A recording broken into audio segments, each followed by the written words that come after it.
va alléguer ici quoi, l'ensemble qui continue au fur et à mesure. Donc, il faut voir que nous, en France, Hellman, beaucoup de personnes disent « Ah, mais moi je fais l'hypnose hellmanienne simplement parce qu'ils connaissent l'induction Hellman. » Hellman a créé une induction ultra simple. Vous l'avez déjà vue? Ok. Elle se fait en 3 minutes, elle va vite, elle est rapide, et ce qui est génial, c'est que c'est aucunement le praticien qui fait quoi que ce soit. Fais comme si tes paupières étaient fermées et collées. Ok, une fois que tu sais qu'elles sont suffisamment collées, essaye de les décoller. Une fois que tu n'y arrives pas, hein, très bien. Maintenant, dans quelques instants, je vais simplement cliquer entre les doigts. À chaque fois, tu ouvres tes yeux, tu fermes, tu ouvres, tu fermes, tu fermes. Ok. Dans quelques instants, je prends ton poignet. À chaque fois, je le rassis, tu doubles ton état de relaxation. Ok. Ok, dans quelques instants, je vais appuyer sur mon épaule. À chaque fois que je vais appuyer sur l'épaule, tu vas doubler ton état de relaxation. Très bien. Tu as fait le plus difficile, c'est-à-dire en réaction physique. Dans quelques instants, je vais te demander d'aller au plus simple, c'est-à-dire en réaction mentale. Je vais te demander de décompter de 100 à 1 entre chaque chiffre. Tu vas doubler ton état de relaxation. 100. Et avant le chiffre 97, tous les chiffres on dira 99. Voilà, je suis au niveau somnambulique. Ok, super. Ok, très bien. Ok, ça nous prend 20 secondes. D'accord? Quand on sait le faire, c'est très simple. Ce qui est cool, c'est qu'avec ça, qu'est-ce que je peux faire? Hypno-anesthésie, hypno-analgésie. Je peux oublier des éléments de douleur. Je peux au contraire me focaliser sur des choses très intéressantes. Et ça, tout le monde peut le faire. Vous le faites à vos partenaires, ils peuvent le refaire tout seuls. Bon, le plus dur, c'est peut-être ça. Voilà. Après, pas très compliqué. Donc ça, c'est aussi une des créations d'Hellman qui est absolument géniale. Un des autres points sympas, et ça vous le voyez, je crois, au week-end hypnotique, c'est le coma. Donc, c'est pas Hellman qui l'a créé. C'est lui qui l'a nommé comme ça. Il nous a pas fait un cadeau. Mais, là-dessus, coma hypnotique, dit comme ça donne pas envie. Mais c'est l'état Esdell. Donc Esdell était un médecin écossais qui était là au début du 19e et qui, en Inde, faisait des opérations sous hypnose dans une transe dite très profonde et qui permettait, rien que dans l'état de transe, sans aucune suggestion, d'obtenir une hypno-anesthésie. Et là, on n'est pas sur de l'analgésie. Anesthésie. C'est-à-dire qu'il pouvait couper tranquillement une petite jambe sans que la personne meure. Ce qui était un petit plus. Parce que je vous rappelle qu'on meurt de la douleur. On a oublié ça. Hein. Mais on meurt de la douleur. Les arrêts cardiaques, le cerveau est dilué. Donc à l'époque, quand il y avait une opération, il y avait une personne sur 2 qui disait salut. Et avec ça, il y avait une personne sur 3, sur 4. Ce qui était pas mal. Et ça, Hellman l'a repris et l'a remis en avant. Parce que c'était quelque chose qui était plus utilisé, étant donné que Esdell, le pauvre, comme Brad, vous savez qui est Brad? Vous savez qui est Brad? Vous le savez, j'en suis sûr. You know. Brad, c'est celui qui a créé le mot. Le mot? Vous faites quoi? Ouais. Je savais, vous le saviez. D'accord? Donc, mais Brad, c'est un médecin, et malheureusement, il a fini dans la rue. Hein. Et Esdell, il a été pote avec Brad. Ils ont fini dans la rue. C'est 2 gars qui, en Angleterre, à l'époque, l'hypnose, c'était un peu un truc de charlatan alors que tu étais médecin. Alors que tu sauvais des vies, pas grave. Donc, pas de bol, mauvaise fin. Hein. Il y a des moments, c'est à cause du chloroforme. Hein. Le chloroforme est arrivé, entre dire dors, tu te sens mieux, et la chimie a gagné. Bon. Ouais, mais bon, ça a arrangé quand même pas mal de choses. Sur les champs de bataille, je pense que tu étais content que quelqu'un ne vienne pas faire hey, ça va, ta jambe? Ouais, dors. Non, ça marche pas? Oh, tiens, prends ça. Là, je pense qu'il faut aussi voir le truc comme ça. Donc, il a remis ça en avant, pourquoi? Tout simplement parce que, vu qu'il se spécialisait sur la douleur, il a trouvé quelque chose de vraiment intéressant pour la douleur. Et ce qui est chouette, c'est qu'avec l'Esdell, on peut bosser notamment sur les grands brûlés. Si vous réussissez à mettre une demi-heure, 3/4 d'heure, quelqu'un qui a un grand brûlé au 3e degré, je peux vous assurer que c'est 45 minutes. C'est le paradis. Moi, j'ai eu la chance d'avoir en formation un médecin qui était sur Rouen et qui s'occupait des grands brûlés et qui me disait ça a vraiment changé sa pratique avec certains grands brûlés. Donc, c'est des choses, il l'utilise, il ne dit pas tout le temps, parce qu'il dit parfois juste le niveau somnambulique suffit.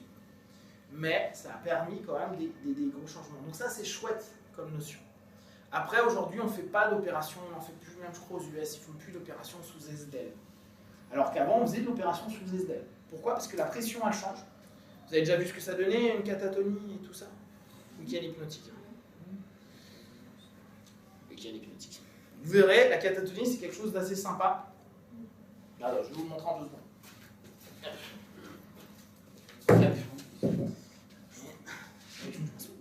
On va tenir 2 secondes. Ok, donc, on fait très vite. Les niveaux de transe. Vous connaissez? Ok, donc, niveau somnambulique. Ok, niveau somnambulique, ça veut dire quoi? Qu'avec une suggestion, vas-y, viens. Je peux ouvrir les yeux. Pince-moi. Donc, elle peut pincer autant qu'elle veut. Voilà, t'es chaud. Avec une suggestion, je peux dire, ok, pincer. Tournez.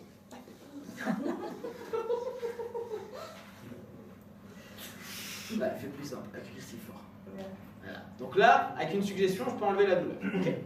Donc là, maintenant, je passe au niveau d'en dessous. Okay. Niveau d'en dessous, c'est le niveau catatonique. Donc là, c'est là où c'est intéressant, on arrive sur les SDL. Okay.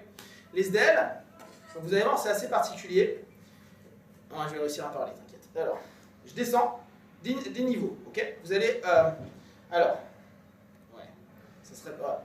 N'hésitez pas à vous lever pour toucher, pour voir comment c'est après. Donc, on passe sur un niveau... Voilà. Là, je pense. Voilà. Donc là, vous allez voir, il y a quand même une tension qui est en train de se créer. Ok. Donc là, je tends mon bras. Tends mon bras. Oui, je tends. Ok. Tends ma jambe. Ok. Ok. Là, maintenant, je fais un niveau, et tu veux tendre l'autre jambe si tu veux. Donc là, on est voilà. Là, on est sur des niveaux où en fait, je suis resté comme ça super longtemps. Là, ce qui est intéressant, venez toucher le bras. Venez tenter de plier le bras. Plier le bras, plier la main. Faut pas, sinon j'ai des sensations. Ça, c'est un phénomène catatonique. C'est très particulier. Ok, testez.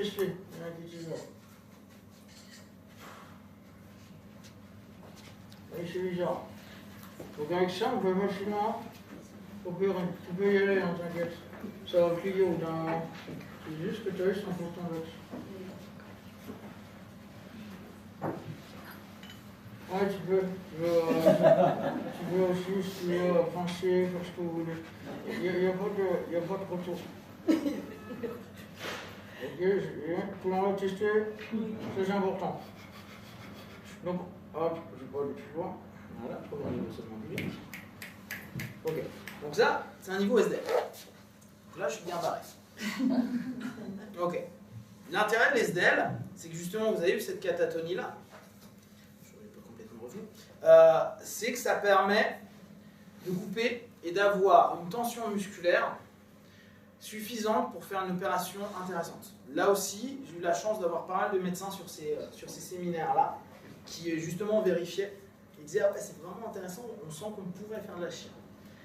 Différence entre catalepsie et la catatonie. La catalepsie en général c'est assez souple. Là, vu comment je suis barré, je pourrais rester comme ça jusqu'à la fin. Ça fait un peu chelou. Mais là, en fait, c'est souple. La catatonie l'est pas. Cette notion-là, c'est génial pour donc, les opérations, les apaisements de douleur.